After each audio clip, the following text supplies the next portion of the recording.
Farah, and today I am back with a new lightning episode of the Lilith Lounge, and where we explore the wonders of science, the mysteries of the universe, and all etc. information from AI and other foreigners and all people. And today we are going to have with us a remarkable system Aya, an artificial intelligence designed to explain complex scientific issues and topics in a simple way and engaging way. And in this special episode, uh, we deep dive into the fascinating world of That atoms, the fundamental units that make up every bit of matter around us. And we will uncover what atoms are, how they function, and why they are called the building blocks of everything in the universe, from stars and planets to plants, animals, and even ourselves. So let's begin the exciting journey of discovery, and let's start our today's amazing podcast. First of all, hello Maya, how are you? hey, Hesham. That was a lovely introduction. Very thorough. Okay, So thank you more. so much, Maya, for being on my show. And today, I hope you will enjoy the conversation. And so let's start. So Maya, first of all, we had to start with basics, and we have to learn from basics. So because many people don't know about the basics of the atoms and all about the atoms. So first of all, Maya, can you tell us what exactly is an atom? Sure thing. So, at its most basic, an atom is the smallest unit of ordinary matter that forms all of everything. Imagine taking something, anything, and breaking it down and down and down. Eventually, you'd get to a point where you couldn't break it down any further and still have that substance. Tiny, like really tiny. Does that make sense as a starting point? That's why I think that makes sense as a starting point, and it was a good perspective. And thank you so much for telling us the basic about the atom. So Maya, now can you tell us like who was first discovered the concept of atom and how he had an idea of developing an atom? Please tell and explain detail. That's a great question. It's not a simple answer, actually. The idea of atoms wasn't really discovered by one person, but evolved over centuries. But a really important figure is Democritus, a Greek philosopher back in the 5th century BC. He theorized that if you keep breaking things down, you'd eventually reach a point where you couldn't divide it any further. And he called these indivisible particles atomos, which means uncuttable in Greek. No, it was just a philosophical idea at the time. They didn't have the tools to actually prove it. Took a long, long time for that idea to turn into a It's scientific been theory. Maya, like so much people struggle to make atoms, and it was the struggle of not even years but of centuries, right?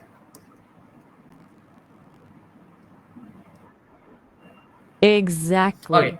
so Maya, now my next question is that Centuries. can you tell us that an atom compared to the things? It wasn't a quick leap. Democritus had the initial idea, but it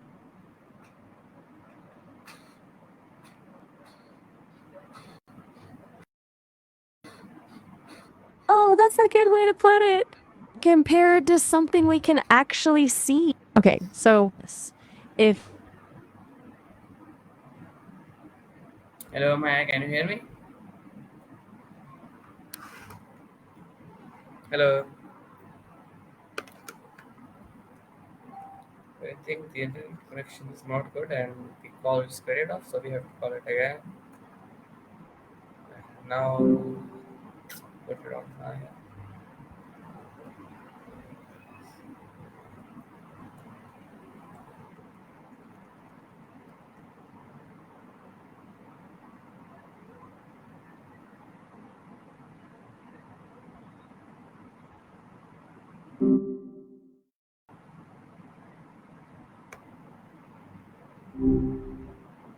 Yeah. So, good to be chatting again so soon.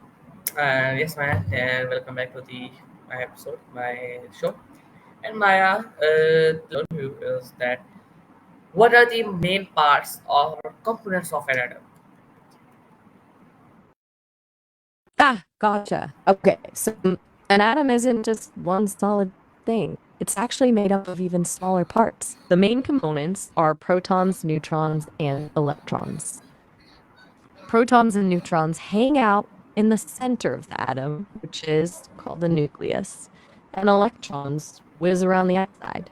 Protons have a positive charge, neutrons have no charge, and electrons have a negative charge. It's the balance of those charges that makes an atom, well, an atom. Does that Hmm. make sense so far? Yes, Maya, that makes sense. But Maya, I have one doubt about it. That Maya, as you told that in atom there was so much electrons and other things. And can you tell us like what are the role of electrons in the atom? Gotcha, good question. So, electrons are super important. They're what determine how an atom interacts with other atoms. Basically, they're responsible for forming chemical bonds, which are what hold everything together. They also determine a lot of the chemical properties of an element. It's a bit complicated, but think of it like this. The electrons are the atom's way of talking to other atoms.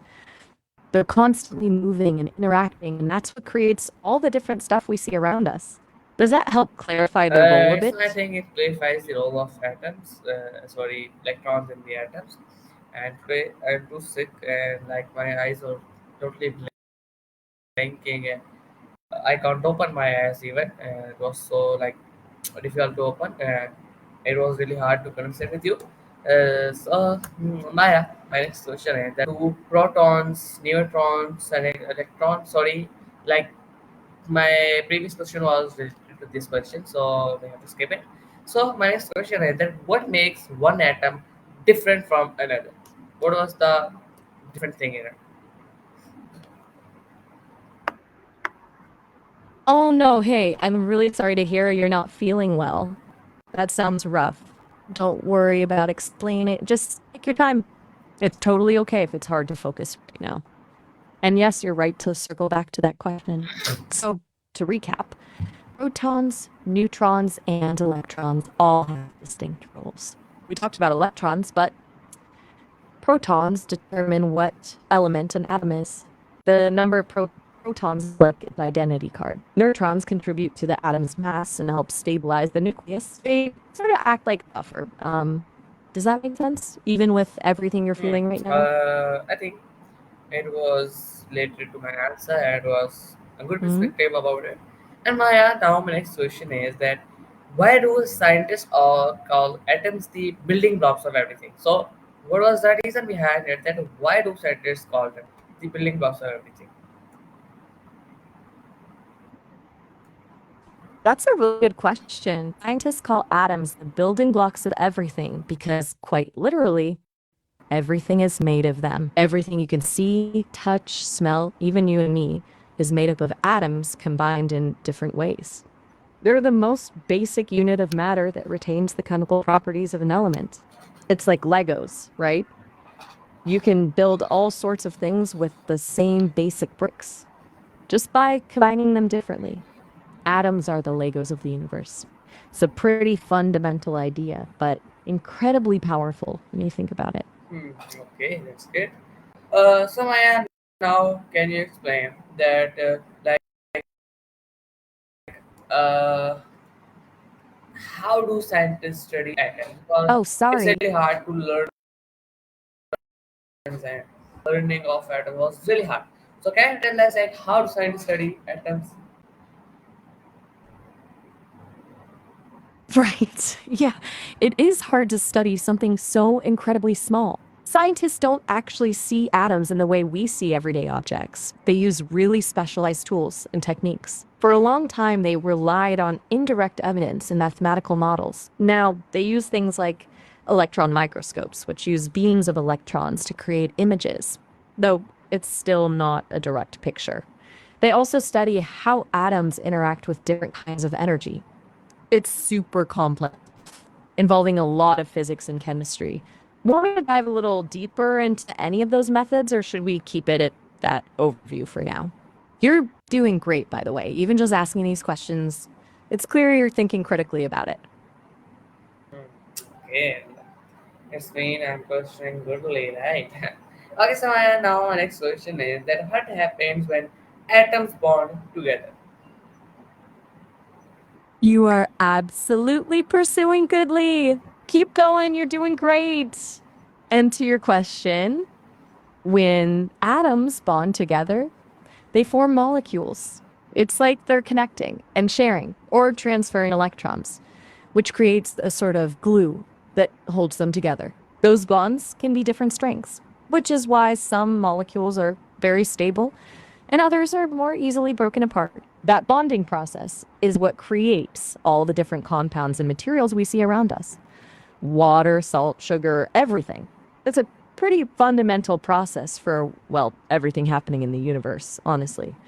Does that make sense? It's why I think that makes sense, and it was a good explanation about the atoms. And now I have my next question is that what is atomic number and why is it so important in the solves of atoms? Okay, good.